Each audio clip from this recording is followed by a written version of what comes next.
अस्सलाम वालेकुम, welcome back to my channel. मैं आज शीर खुरमा की रेसिपी आप लोगों के साथ शेयर करने वाली हूँ, जो कि मेरी दादी माँ के स्टाइल में है।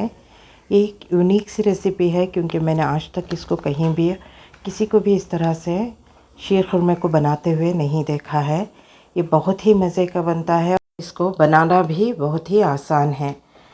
तो चलिए हम इसके इंग्रेडिएंट्स पे एक नज़र डाल लेते हैं। क्योंकि ये शीर खुरमा है तो हमें सबसे पहले इसमें जो इंग्रेडिएंट चाहिए वो है दूध।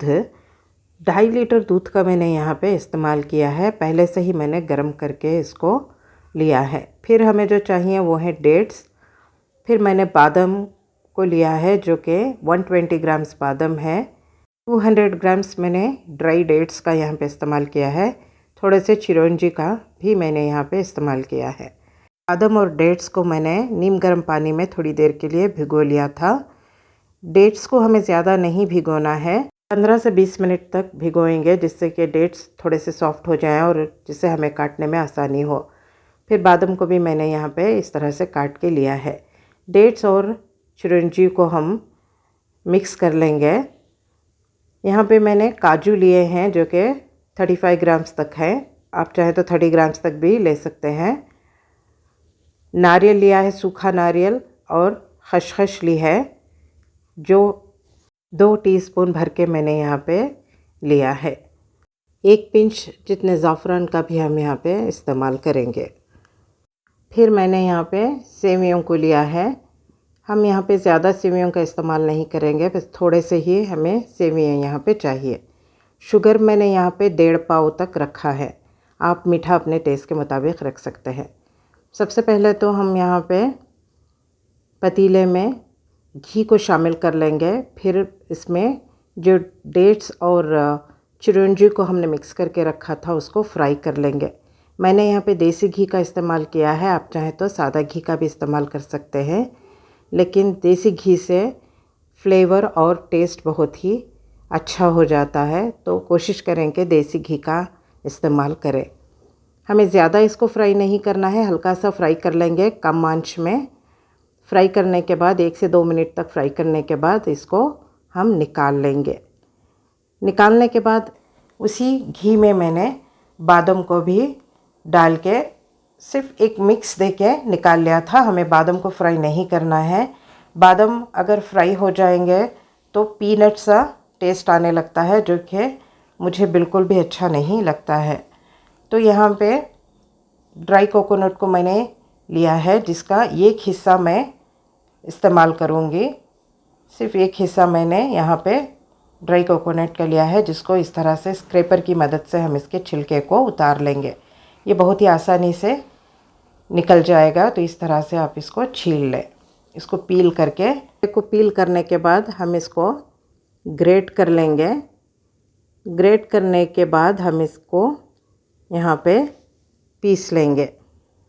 नारियल और पॉपी सीड्स यानी खसखस को हम यहाँ पे धो के शामिल कर लेंगे।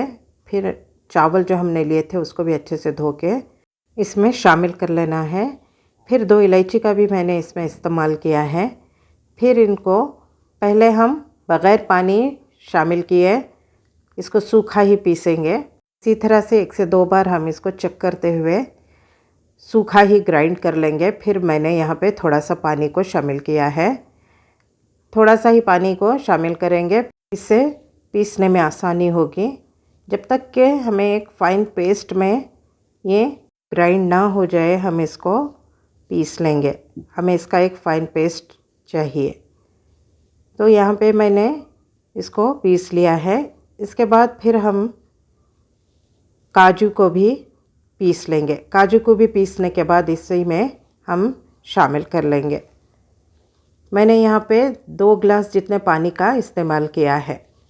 फिर मैंने यहाँ पे काजूओं को भी पीस लिया है। पहले काजू को भी हम सूखा ही पीसेंगे, फिर हम इसमें पानी को ऐड करके फिर से पीस लेंगे। काजू को भी हमें फ़ाइन पेस्ट में ही पीसना है। तो पीसने के बाद हम दोनों को मिक्स करके एक तरफ रख लेंगे। मैंने यहाँ पे सेवियाँ जो ली हैं उसको हम भूनेंगे नहीं, बग़ैर भुने हम सेवियों का इस्तेमाल करेंगे और थोड़े से सेवियों का इस्तेमाल करेंगे। शुगर मैंने यहाँ पे 1.5 कप शुगर का इस्तेमाल किया है। ये बादाम है जिसको मैंने गरम घी में सिर्फ एक मिक्स करके निकाल लिया था। काजुओं को मैंने यहाँ पे फ्राई करके लिया है। काजुओं को आपको ज़रूर फ्राई करना है वरना दूध फट जाएगा। तो यहाँ पे मैंने दूध को बॉईल कर लिया है। हमें दूध को बॉईल करके ही इसमें यूज़ करना है वरना दूध फट जाएगा। फिर मैंने यहाँ पे 3 टीस्पून घी का इस्तेमाल किया है। घी को शामिल करने के बाद दूध को हम इसमें शामिल कर लेंगे। घी को ज़्यादा गर्म नहीं करेंगे क्योंकि ये देसी घी है तो इसे ज़्यादा गर्म करने की ज़रूरत नहीं है। दूध को डालने के बाद फिर से हम इसको पका लेंगे। जब दूध यहाँ पे उबलने लगेगा तब हम इसमें शुगर को ऐड करेंगे। शुगर को ऐड करने के बाद फिर से हम इसको पका लेंगे। 1.5 पाव मैंने यहाँ पे शुगर का इस्तेमाल किया है। आप शुगर अपनी मर्ज़ी के मुताबिक रख सकते हैं। और थोड़ा सा भी मैंने शुगर यहाँ पे इस्तेमाल किया है क्योंकि मुझे मीठा थोड़ा कम लग रहा था।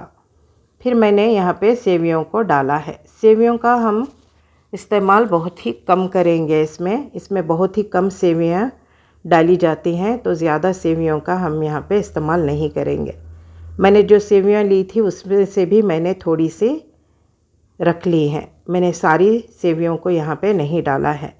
तो सेवियों को डालने के बाद जो हमने ग्राइंड किया हुआ था पेस्ट जो था हमारा उसको हम यहाँ पे शामिल कर लेंगे। मैंने इसमें 2 गिलास पानी का इस्तेमाल किया है। पानी को ज़रूर इसमें शामिल करें क्योंकि पकने के बाद ये ड्राई फ्रूट्स है इसमें गाढ़ापन आ जाएगा। तो यहाँ पे जो हमने दूध और इस पानी को मिलाकर 3 लीटर जितना हमने यहाँ पे इसकी क्वांटिटी को रखा है।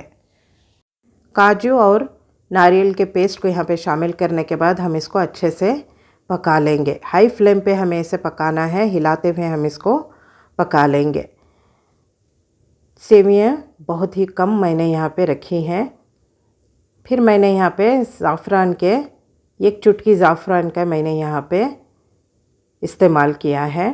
अगर आपके पास ज़ाफ़रान नहीं है तो जब हमने घी इस्तेमाल किया था, घी को जब हमने पतीले में डाला था उसी घी में दालचीनी और इलायची को डाल के फ्राई कर लें, हल्का सा फ्राई कर लें। फिर उसमें दूध को शामिल कर लें। इससे भी इसमें फ्लेवर बहुत ही अच्छा आ जाएगा। शीर खुरमा जब पक चुका हो तब हम इसमें फ्राई किए हुए जो डेट्स और बादाम रखे हुए थे उसको हम यहाँ पे शामिल कर लेंगे। शामिल करने के बाद हम इसको सर्व कर लेंगे। इसको जितना जल्दी हो सके ठंडा कर लें। हवादार किसी जगह पे रख के इसको ठंडा कर लें। जब ठंडा हो जाए तो इसको रेफ्रिजरेट कर लें। सिर्फ कुछ घंटों के लिए आप इसे रूम टेम्परेचर पे रखें, इस्तेमाल कर सकते हैं। ये बहुत जल्दी ख़राब होता है। फ्रिज में भी आप इसको 2 दिन से ज़्यादा रख के इस्तेमाल नहीं कर सकते हैं, लेकिन ये इतना टेस्टी बन के तैयार होता है कि ये बहुत ही जल्द ख़त्म हो जाता है। ये बहुत ही मज़े का बनता है और बहुत ही आसानी से बनता है। ये डिश जस्टिफिकेशन है अपने नाम की।